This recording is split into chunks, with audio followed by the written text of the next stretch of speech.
Okay, this is going to be the final lesson lecture for this series. It's going to deal with gear. And in terms of the gear that you use, this could be anything from your voice or snapping your fingers to high-end instruments to software and computers. And it's important that you kind of give a little thought to your gear in the bigger picture of things, because without it, you're going to really be limited on what you can do.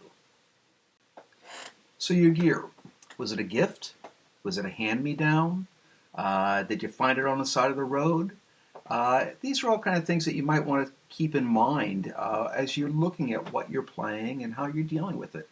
If it was a gift, be thankful for it, even if it wasn't your dream gear. That will come with time. But you know, it's one of these things that I've seen cases where some people will treat their gear like crap, hoping that they'll get something better. Not the way to go about it. Respect what you have. It's how you make your music. It doesn't have to be the best of the best. You will eventually get there if that's what your goal is. Some people choose not to go for the best of the best.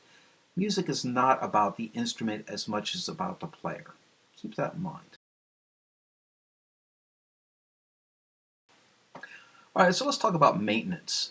Taking care of your gear. If you treat it poorly, it's going to play poorly.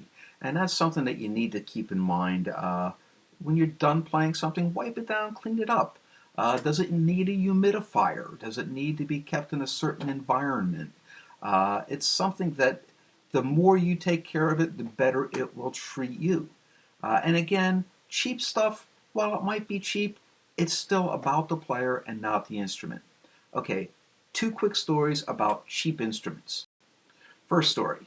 I have a friend, Chris, great guitar player. I've known him since college days. Does some really, really, really great jobs. He's a great guitar player. Even back then, he was playing a 1961 Strat. He might have had a early 60s flame top Les Paul of some sort. Always had some good gear. And then, I don't know, maybe 5, 6 years later, I'm at a gig, and he's playing just a piece of crap cheapo thing.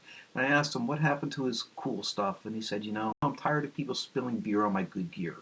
I'm tired of worried about whether it's going to come home the way I left with it. So I just play cheap stuff, and if something happens to it, I really don't care. So, you know, that was kind of interesting. And I mean, he would go into a gig and he would carry in, you know, a $150 guitar, and it would still sound like $1,000,000 because it was in his hands and in his head, not in the instrument. My friend Dave, back in the early 90s, Dave played in a band. I can't remember the name of the band, but they touted themselves as being powered by Memphis. Now, Memphis was an import cheapo line of guitars and amplifiers. And every guitar player or bass player in the band played a Memphis, and they still sounded great. And nobody was worried about a vintage instrument getting trashed. Keep that in mind. It's in the hands and in the head.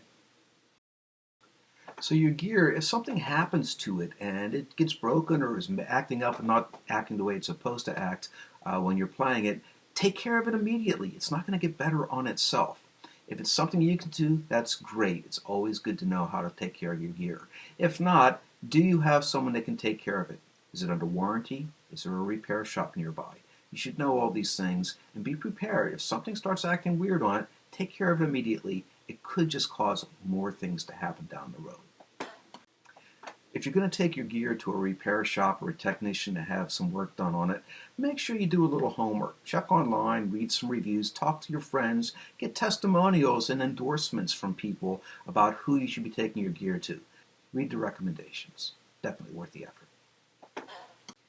If you're mechanically minded and you want to do the work yourself, that's great too. There's plenty of instructional videos on YouTube and online that you can find to do these things. But just like anything else, there's good ones and there's bad ones. I've looked at numerous videos on the same process.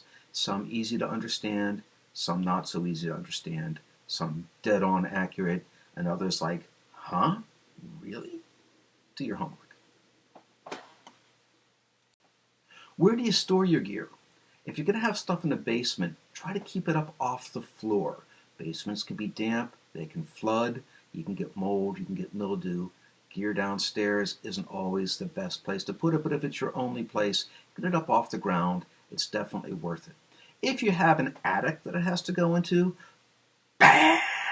Attics are just notoriously hot. Now, maybe a brass instrument might do all right up there, but I would not put any kind of wooden instrument up there whatsoever. The heat will just trash them. So try to avoid your attic at all costs. What if your instrument is your voice? That's your gear. Well, take care of it. Take care of it. Don't go to concerts and scream at the top of your lungs and be crazy. Don't strain your voice unnecessarily. It is a tool of your trade. Do you have to see a doctor about your voice? Please take care of it, because there's nothing worse than suddenly having nodules on your vocal cords and you suddenly can't sing for quite a while because you have to have surgery. Please take care of your voice. Oh, one more thing on the voice. I know some people like the Cookie Monster kind of singing. Cookie! Please be careful. That will really do some damage. Okay, let's talk about buying gear right now. It's going to come a time that you're going to go out to buy something, and you have to ask yourself, why are you buying this? Is it a tool of your trade that you will be using on a daily basis, that you'll be making your livelihood from? Is it, oh, I just want to have one of those in case I ever need one? Are you buying as an investment? Are you buying to collect? Are you buying and you're eventually just going to trade it in on the next new shiny object that you see?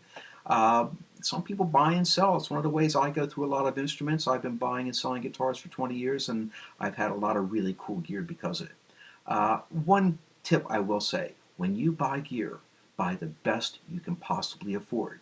Don't put yourself in financial issues, but buy the best you can afford. You will never regret it. So collecting instruments is kind of a nice way of investing money and saving money. I kind of look at whenever I buy a guitar, whether I'm buying it for myself or to turn over eventually, it's kind of like a savings account.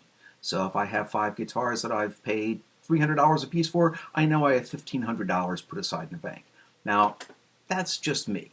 Other people need a lot of instruments. If you're a session player or a sideman for a band, you might be playing 3 or 4 or 5 or 6 different instruments. My friend Tom, he goes out and you would just be amazed at the carload of stuff that he has to take for a recording session. Yeah, there's counterfeit instruments out there.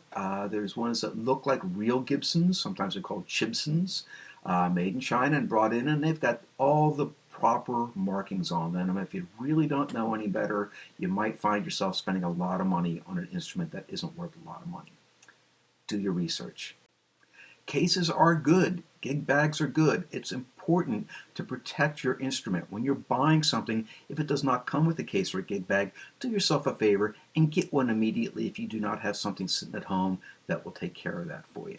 I like to try to have a hard case as well as a gig bag for all my guitars. That way I have something that I can just toss over my shoulder, or if I have to, I can stack it up with a bunch of other gear and it's protected.